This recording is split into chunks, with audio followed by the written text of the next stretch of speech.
While I like to have a range of freeze-dried foods on hand, I may not have time to prep a meal in an emergency. That may result in my having to chew on rehydrated carrot chips or crunchy corn washed down with swigs of water. But having my meals ready to eat can be a huge nutritionally complex advantage. First, I know what's in it, so I know it's good for me. Second, my body has already processed some of the same food when I first made it, so I'm not shocking my system at a time when I need as stable a physiology as possible. Third, I have a meal ready to eat anytime I don't know what to have for dinner on a particular night. And though there are many other reasons I could probably go into, like the fact that the food has a shelf life of upwards of 25 years, a huge reason is its cost savings. Food prices aren't going down, so when I cook in bulk today and set it aside, I'm essentially putting food in an interest-bearing savings account of sorts. The $10 I might spend today on food will be worth even more 5 years from now, and after a disaster, it will be priceless. In this video, I'll make and freeze-dry classic chili mac. To rehydrate, just add hot water and you're eating a home-cooked meal while the disaster rages outside. Throughout this series on the Harvest Right freeze dryer, I'll give you a few pro tips based on lessons I've learned and one technical fact per video. So you'll want to watch the video all the way through to pick up all those tips and facts and avoid trial and error with your precious food resources. I will be freeze-drying a bunch to get my food supplies up to where I feel comfortable, and I'm not afraid to share with you both my successes and my edible but not preservable failures. I hope to teach you a few things, learn a few things, and save you some money. The nice thing about chili mac is there aren't any rules. If you like more meat, use more meat. If you want no meat, don't use any. If you like chili with beans, use chili with beans. If you like chili without beans, use chili without beans. Here I'm starting with a couple of pounds of hamburger. I start a pot of water for my pasta noodles. For my batch, I'm going to cook in 2 onions. I'm going to add in 1 can of kidney beans and 1 can of pinto beans. Take note of all the labels as you add anything into your mix. You will be able to combine all the nutritional information with the nutritional values of non-label foods like the hamburger and onion, and drive your food's total calories and nutritional value. When you package it, you can then also add a sticker with your nutritional value estimates. These 2 cans of beans are going to add 13 grams of protein and 16 grams of fiber. I will also add 4 cans of chili I picked up at the store on the cheap. Each will add another 34 grams of protein, 64 grams of carbohydrates, and more than enough sodium so that I won't add any additional salt to my food. My pasta will add another 41 grams of carbohydrates and 7 grams of protein per half cup uncooked. And I will be adding almost the whole bag to about 20 servings. For flavor, I'll add some dehydrated vegetable mix. This will add some vitamins and minerals, particularly potassium and calcium. For flavor, I add some taco seasoning, cumin, and garlic. I will rehydrate this with the bean juice before adding it all into my cooking meat. I think this helps to pull the flavors out. Finally, I added a few freeze-dried jalapenos. I could powder these easily with my fingers because they are freeze-dried. I keep freeze-dried jalapenos in a jar in my pantry, so I always have fresh jalapenos when cooking. Freeze-drying pro tip number 1.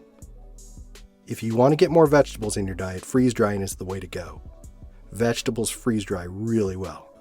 They are great to snack on, and you can eat handfuls of them quite easily. Just remember to drink water with them. Some vegetables take on a chip-like texture. When you rehydrate them, you can't really tell the difference between the fresh or the freeze-dried versions. Finally, I'll add a can of diced tomato and rehydrate my dehydrated vegetables with the juice from the can. When my meat is lightly browned, I add in the onion. Then my rehydrated flavorings mix goes in when the onions are a little translucent. After all those ingredients are mixed well and cooked together, I add all the cans.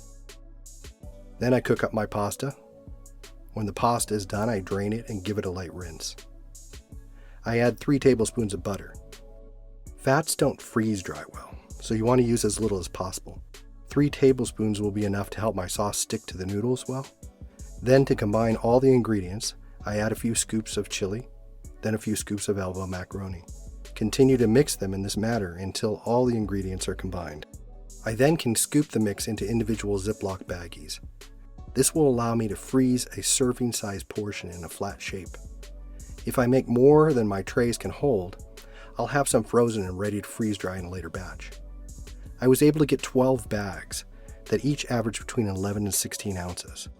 When I make nutrition labels for these portions, I will calculate them at 12 ounces. After they are frozen, I simply liberate them from the bags and place them on the trays. To a few, I will add a little more flavor with a touch of rooster sauce. This won't add much, if any, heat, and it can be reduced by brushing it off the outside of the food before rehydrating. Freeze drying pro tip number 2. Salts and spices will concentrate when the water is removed in the freeze drying process. This isn't a problem if you rehydrate the food, but if you eat it in its freeze-dried state, you will get more intense flavors and a greater salt profile. You can add liquid flavors to the top of your frozen serving to allow people to remove some of the seasoning before rehydrating, simply by brushing it off. Then into the freeze dryer they go. You'll notice that I'm doing all one batch of the same thing in the same run and not mixing. I find that I get better results when I don't mix foods. The drying process is more complete. After about 42 hours here, the process was complete. If you plan on rehydrating, this is when you should weigh them again. The difference between the weights will tell you how much water by weight was removed from your product. So that also tells you how much water you need to rehydrate it. These individual servings came out between 4 and 6 ounces, so I know to rehydrate them, I will need between 7 and 10 ounces of water. I will put on the label to rehydrate with about 4 to 6 ounces of hot water and add more as necessary. You can always guess when rehydrating, as I often do, or start with a bit of water and add a little more as required. The nice thing about freeze drying is the food will only absorb back into itself the water it can hold. Putting a good label will allow others to know how to rehydrate it and will make it easier for you if your brain is otherwise occupied with survival. In each bag, I will put an oxygen absorber per serving. I can package 2 servings per bag either together or by sealing the Mylar bag in half. It's a little tricky to do this though, so I just packaged 2 whole servings to a bag for most. To reconstitute it, I simply poured more hot water over it than I needed to and then waited about 6 minutes. It gave me a nice brothy mix that would be an excellent hearty stew after any disaster. The taste was no different than when I first made it and had some for dinner 2 nights before. I'm confident it will taste the same when I rehydrate a batch in 5, 10, even 20 years from now. That's it. I not only have 16 servings of chili mac good to go, they only weigh about 6 pounds total. The carbs, protein, and nutrients, though, will keep a person going for quite a long time after a disaster. At the very least, when I'm not in the mood to cook dinner for everyone, I have a meal I can have ready in 6 minutes. That's awesome. Technical fact. Freeze drying works through a process called sublimation. That is a fancy way of saying that the ice does not turn to a liquid state and passes directly to a gas state. If you flash freeze your food, even using dry ice to do so, you avoid water crystals spiking through cell membranes. When the super frozen food is gently warmed, the ice sublimates to a gas and then condenses and freezes on the walls of the freeze dryer's drum. The rehydrated food, in many cases, is indistinguishable from its fresh or frozen counterpart in taste. As we will see in future videos, though, sometimes the appearance can be dramatically altered. We'll test this taste theory in a future video with some steaks. At the price of beef today, the science better hold true. What's your go-to freeze-dried recipe? Is there something you would like for me to try freeze-drying? Let me know in the comments below and I will consider making a batch in a future video. I read many of the comments and respond to them when I can, typically within the first few hours of releasing a video. I can notify you when other videos become available only if you take that step to subscribe to this channel. As always, stay safe out there.